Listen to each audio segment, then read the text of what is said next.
नाम था उसका पट्टाचारा। बहुत ही सुंदर और चतुर लड़की चंद्रकलाओं की तरह बढ़ने लगी। किशोरावस्था पार भी न हो पाई थी कि वह पड़ोसी युवक के साथ में बंध गई। माता पिता ने बहुत समझाया पर वह मानी नहीं। रात्रि में वे दोनों प्रेमी घर छोड़कर निकल पड़े और वे दोनों दूर जाकर किसी नगर में रहने लगे। युवक मजदूरी करता और वे दोनों सुखपूर्वक जीवन जीने लगे। इस तरह बहुत दिन बीत गए। पट्टाचारा गर्भवती हुई। उसने पति से कहा चलो गांव चलें। प्रसव का प्रबंध यहाँ ठीक तरह नहीं हो सकेगा। युवक ने समझाया वहाँ चलने पर क्रोध और अपमान सहना पड़ेगा, सो पट्टाचारा चुप हो गई। पुत्र का जन्म हुआ। नाम रखा गया रोहित। सुंदर पुत्र को पाकर दोनों का सुख और भी बढ़ गया। रोहित 2 वर्ष का हुआ था कि पट्टाचारा फिर गर्भवती हो गई। अब की बार कठिनाई अधिक थी। बड़े बच्चे को पालना और नए का प्रसव दोनों किसी की सहायता चाहते थे, सो उसने फिर गांव चलने की बात कही। अब की बार युवक भी सहमत हो गया। बात पुरानी पड़ जाने से क्रोध शांत हो गया होगा। बहुत दिन से बिछुड़ने के बाद मिलने से सभी को संतोष होगा और बच्चों को भी मान जाएंगे। पति पत्नी बच्चों को लेकर अपनी जन्मभूमि चल दिए। रास्ता लंबा था और घना बीहड़। चलते चलते पेड़ के नीचे सुस्ताने लगे तो पट्टाचारा को प्रसव पीड़ा हुई। दूसरा पुत्र जन्मा। आग की आवश्यकता पड़ी तो युवक लकड़ियां बीन लाया। दुर्भाग्य ने सर्प बनकर उसे डंस लिया। वापस लौटते लौटते उसके प्राण पखेरु उड़ गए। असहाय पट्टाचारा इस विपत्ति में किंकर्तव्य विमूढ़ हो गई। रोई भी बहुत पर कुछ करना तो था ही। पति की लाश को उसी ने नदी में बहाया और घर चलने के लिए नदी पार करने की तैयारी करने लगी। उस समय वह बहुत अशक्त हो रही थी।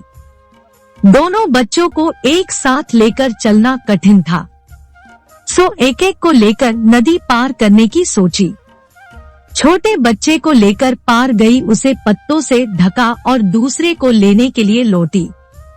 इतने में दुर्भाग्य दूनी विपत्ति लेकर फिर आ धमका। नवजात शिशु को पत्तों के नीचे से सियार ले भागा और बड़ा बच्चा माँ के पास आतुरता के साथ दौड़ा तो वह भी नदी में बह गया।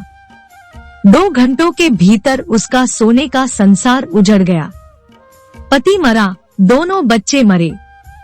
प्रसव कष्ट, बीहड़वन, दूर की यात्रा, खाने पीने तक के साधनों का अभाव, एकाकीपन, इन सब संकटों ने मिलकर आक्रमण किया तो बेचारी हतप्रभ हो गई।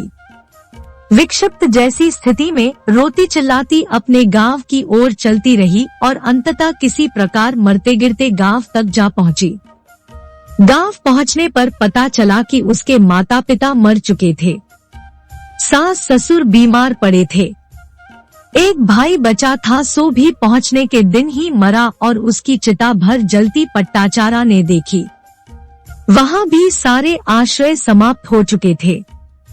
शोक का समुद्र ही हर दिशा में गरज रहा था। भोली लड़की इतना सहन न कर सकी और वह विलाप करते करते पागल हो गई। भोजन वस्त्र तक की उसे विस्मृति हो गई।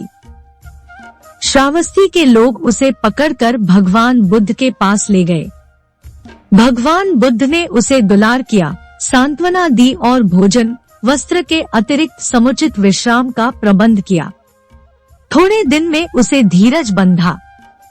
तब तथागत ने उसे अपने पास बुलाया और ज्ञान का अमृत बरसाते हुए कहा, शुभे, यह संसार जलती हुई आग की तरह है। हम सब ईंधन की तरह हैं, जो जलने के लिए ही जन्मे हैं। मरण एक अविचल सत्य है, उससे बचा नहीं जा सकता। कोई कितना ही दुखी क्यों न हो, मरण रुकता नहीं। अपने अपने प्रारब्ध और समय के अनुसार सभी को आगे पीछे मरना पड़ता है। सो कौन किसके लिए शोक करे? भद्रे, यहाँ कोई किसी का नहीं। एकाकी आगमन और एकाकी गमन के सत्य को समझो। राहगीरों के झुंड में क्षणिक मिलन का मोद को मानो, पर बिछुड़ने के तथ्य को भी जानो। जीव को रोज ही मिलना और बिछुड़ना पड़ता है, सो संतुलन मत खो। जाने वालों को जाते देखकर अपने मरण की तैयारी में लगो।